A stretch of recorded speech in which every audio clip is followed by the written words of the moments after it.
নমস্কাৰ।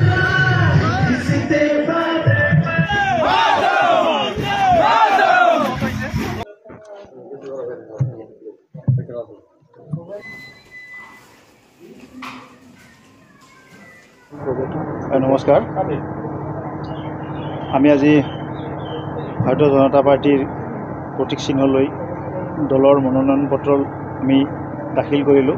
আমি আজি মনোনয়ন পত্ৰ দাখিল কৰিছোঁ আমাৰ বৃহত্তৰ শালবাৰী ৰাইজৰ মৰম আশীৰ্বাদ সাহসখিনি বুকুত বান্ধি লৈ তেওঁলোকৰ মৰম আৰু আশীৰ্বাদেৰে আমি আগুৱাই যাৱাৰ বাবে আৰু প্ৰেৰণাখিনি সাহস হিচাপে লৈ আমি আগুৱাই গৈ ৰাইজৰ যাতে কাম কৰিব পাৰোঁ তাৰ বাবে আজি আমি বিটিআৰ নিৰ্বাচনৰ আজি 22 তাৰিখে হ'বলগীয়া নিৰ্বাচনৰ বাবে আমি মনোনয়ন পত্ৰ দাখিল কৰিলোঁ।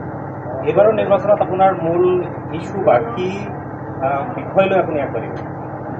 ইস্যু বুলি ক'লে চাওক, আজি গোটেই অসমত ভাৰতীয় জনতা পাৰ্টিৰ নেতৃত্বত যি চৰকাৰ বা আমাৰ অসমৰ মাননীয় জনপ্ৰিয় মুখ্যমন্ত্ৰী ডক্টৰ হিমন্ত বিশ্ব শৰ্মা ডাঙৰীয়াৰ নেতৃত্বত চৰকাৰখনে গোটেই অসমত যি ধৰণে উন্নয়নমূলক কামখিনি কৰিছে আৰু এই উন্নয়নৰ গতিধাৰাৰ ফলত আমাৰ আজি গোটেই অসমবাসী তথা বিটিআৰবাসীয়ে ভাৰতীয় জনতা পাৰ্টিৰ প্ৰতি আকৃষ্ট হৈ আজি নিৰ্বাচন খেলিবলৈ আহিছে। গতিকে নিশ্চয় আমি উন্নয়ন শান্তি প্ৰগতি এইখিনি লৈয়ে আমি ইয়াত নিৰ্বাচন খেলিবলৈ আগবাঢ়িছোঁ আৰু মনোনয়ন পত্ৰ দাখিল কৰিছোঁ। বিটিচিত দুটাকৈ অতিকৈ শক্তিশালী দল BPF আৰু UPL, তাতে এইবাৰ বিজেপিয়ে যথেষ্ট শক্তিশালী ৰূপত বিটিচি নিৰ্বাচনত অৱতীৰ্ণ হৈছে। তেনে ক্ষেত্ৰত আপোনালোকৰ মূল প্ৰতিদ্বন্দ্বিতা কাৰ লগত? প্ৰত্যেক দলেই নিজৰ নিজৰ শক্তি প্ৰদৰ্শনৰ কাৰণে নিৰ্বাচন খেলিব, বিজয় সাব্যস্ত কৰাৰ কাৰণে চেষ্টা কৰিব।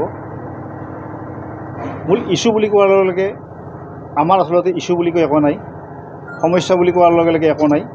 মাত্ৰ আমি আমাৰ যিখিনি বিটিআইডিৰ সমগ্ৰ জনসাধাৰণ আছে, যি এই সমগ্ৰ জনসাধাৰণৰ মাজতে যিসকল জনসাধাৰণ কিছু পৰিমাণে অলপ বঞ্চিত হৈছে, সেই বঞ্চিতসকলৰ কাৰণে বা আমি আজি ভাৰতীয় জনতা পাৰ্টীয়ে সকলোৰে সম উন্নয়ন সম অধিকাৰ সকলোকে লগত লৈ আজি সমৃদ্ধিশালী ভাৰত, সমৃদ্ধিশালী অসম, সমৃদ্ধিশালী বিটিআইডি গঢ়াৰ কাৰণে সেই ইস্যুলৈ আমি আগবাঢ়িছোঁ।